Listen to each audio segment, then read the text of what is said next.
Ademola Abass. Ademola, can you have your 1 minute intervention, please? Can you unmute yourself? Yeah, I don't know whether you can hear me.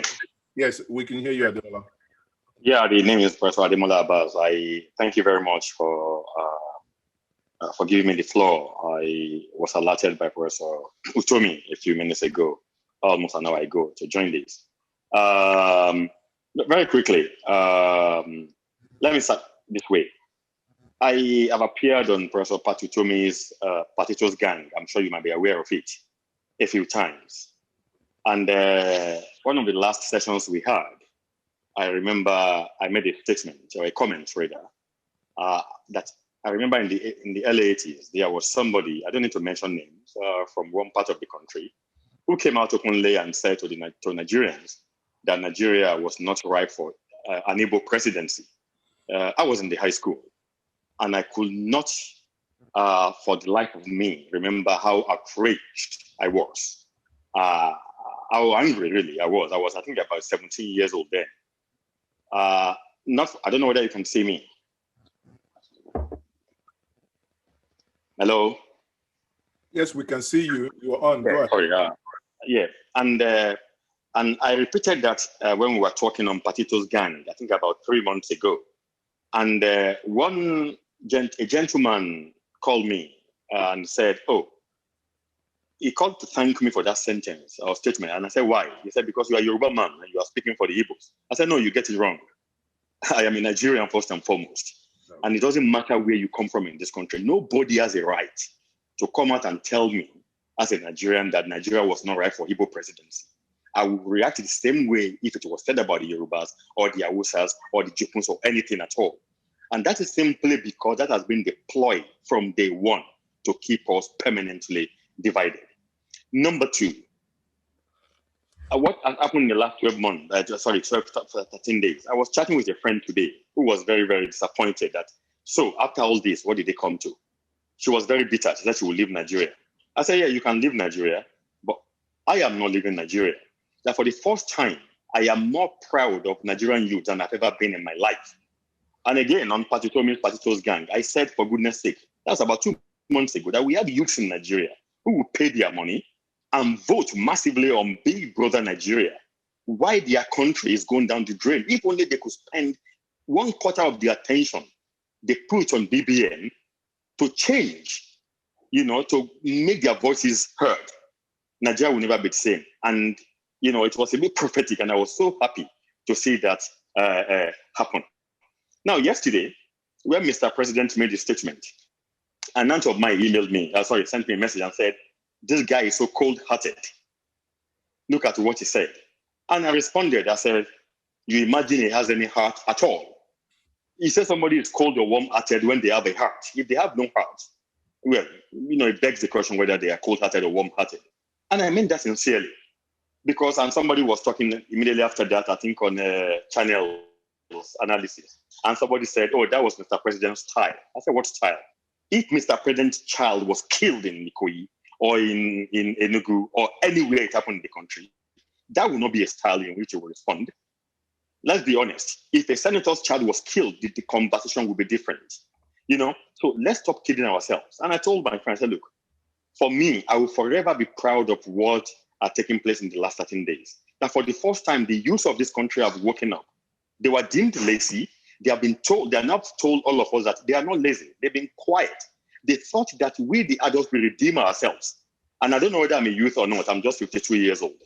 I don't know where I belong to in the scheme of things. And I said, but for the first time, I can go to bed and say, you know what? I can look at my children in the eyes and say, you know what? We've done a bit. I took part when I was studying in the UI in those days. When they were saying our generation didn't fight, I said, we fought. We fought a different battle. I was in the UI, I studied English. We fought Abacha's regime.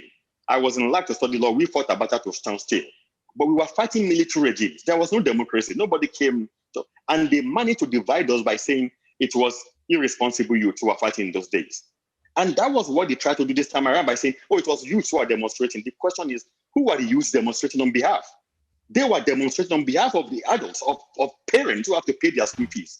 They were demonstrating on behalf of parents who have no job. We were just coming from a COVID meltdown, for goodness sake. The first thing we were hit by was, Get there on Beg your the pardon? Sorry. Sorry about that. Go ahead. Somebody talking. Oh, sorry. Sorry, go ahead. You know, so we were just coming from, you know, a COVID meltdown, for goodness sake, when everybody was trying to see how they could assuage, you know, their people. Nigeria was decimating its people. First, you have DSTV increasing. It might be minimal. It was very symbolic. After that, you had the pump price increased. After that, you had the, what is it called again? After petrol, we had electricity tariff hiked. What are we doing, for goodness sake? And I'm happy somebody mentioned, I think somebody spoke before, Madam Briggs spoke. Talk about education. You may not know. University of California budget this year was more than Nigeria budget as a whole. That is $34 billion. I'm not talking about Harvard. I'm talking about University of Education. I was lucky to study in this country. I did advanced levels in those days. And with every sense of modesty, I came out of my school with 15 points, which was ABA with a bonus. I had 15 points. Nobody gave me a scholarship. Nobody remembered me at all. And I saw people I studied with the University of Lagos when I needed 12 points to study law, who were coming from different parts of the country with 4 points, 5 points, just because they came from a particular part of Nigeria. What are we doing to our youth? What are we doing to ourselves? So for me, the message, the history, the lesson to learn from the last few days is that the youth of this country have shown that they are ready, they are capable, they are willing to take this country forward, to reclaim Nigeria from rogues who have been governing us. And I dare say, I served as a member of cabinet in Lagos State for 4 years, basically. And let me clarify that I will never understand, and I have many friends who are senators, I have many friends who are, and I have to say this, just for the record, Mr.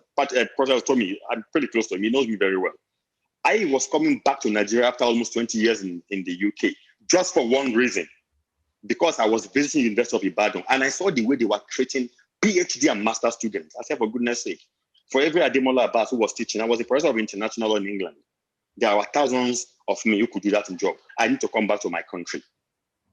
When I left Europe, the job I got in Ethiopia was paying me $14,000 a month. I only sent that for a record. I was going to give up that job to come to the University of Ibadan, to come and be earning 400,000 naira a month as a professor, just to be able to make my own quota and be able to supervise PhD and master students who are being turned into slaves by Nigerian University. I saw students who I taught in masters in UI, who will have to do household chores, take their supervisor's kids to school, wash the cars, just so that they could have their chapters read. I cried. That what are we doing to these kids at the end of the day? I resigned my job. I was coming back to Nigeria to do that. That's a different story entirely. When I was in the cabinet of Lagos State, I was earning 740,000 naira. That was what I earned under Kunmi Ambode. The records are there. I went in, I came out with my head high. This is not about self-aggrandizement. It's to say one thing, that there are very many good people in Nigeria, and I'm not saying I'm an angel. No, there are good people in this country who need to come out. Nobody has been given. Nobody will give Nigerians their freedom.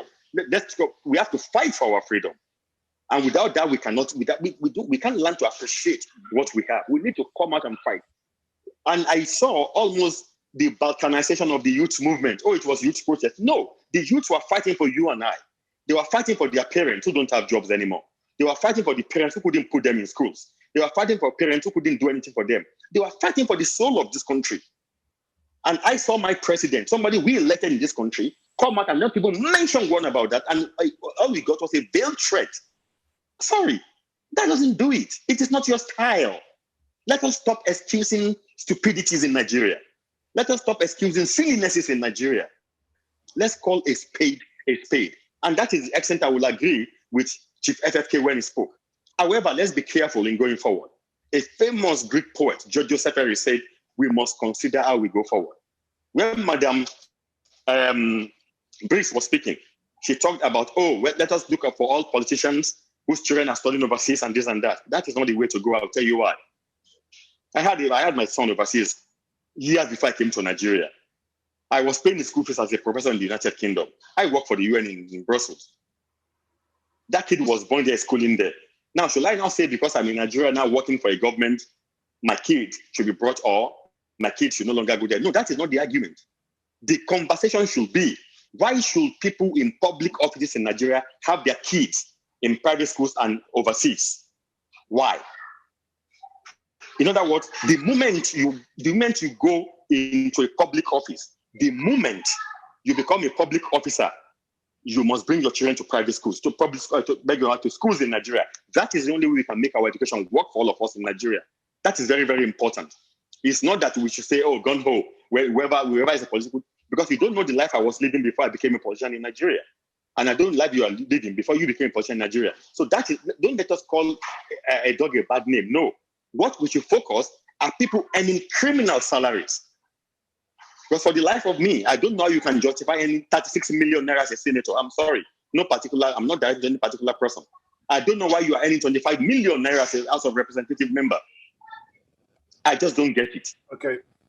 I should not be misunderstood, please. Okay. I should not be misunderstood. No, I did not misunderstand you at all. What I'm simply saying is that, no, madam, I wasn't referring to you particularly. I have had that conversation over and over. What I'm saying is that I understand what you are saying.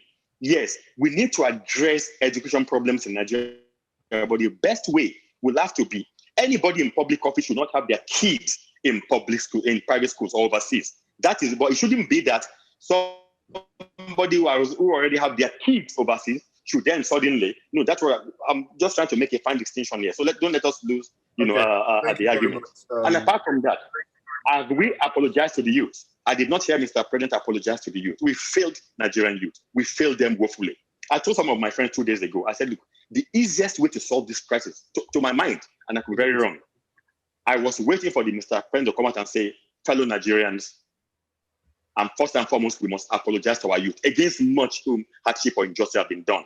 That was all they were waiting to hear, that the president they put in office sympathizes with them. But the question is, do military really empathize? Were they trained to really feel in that particular way? Were they trained to look at what is on ground and respond to that?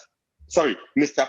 President did not need to read a script yesterday. He needed to speak from the heart, from his heart. And that's the message I wanted to leave us. Thank you very much. Thank you very much, Mr. Ademola Abass. Thank you. Thank you, Ademola. Thank you. So thank you for your intervention. I don't know if Abdul, you still want to, you previously raised your hand. Abdul Ganiyu, are you able to unmute yourself? Abdul Ganiyu.